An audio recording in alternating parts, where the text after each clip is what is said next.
So I was saying, I apologize. I was gonna put this on the previous video, but my actual stop and abort and buttons on the recording program are just on top of the tabs that I would hit in order to choose my file here. So instead of choosing the file, I actually click on stop by accident. So I'm making a new video for the new part, and this is basically a blade holder that I decided to make for, this is for a 250 helicopter.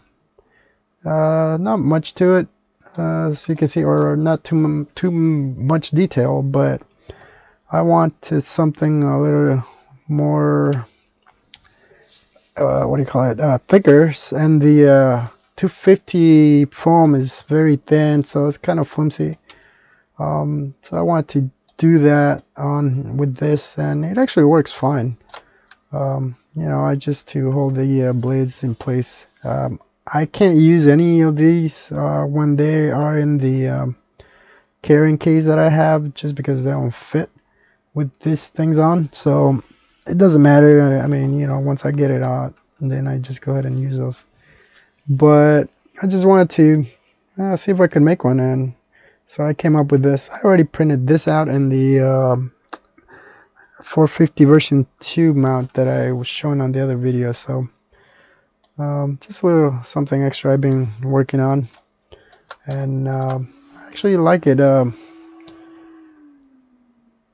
not sure if I can just scale this up for 450 or just make a new one. I haven't decided. I want to try for a 450, but I really don't need it. I already have two.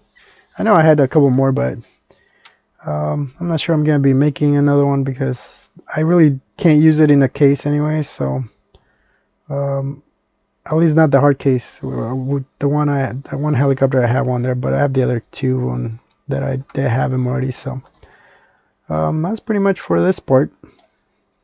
So just wanted to get a little more practice on making a few more parts here and there. But there you go.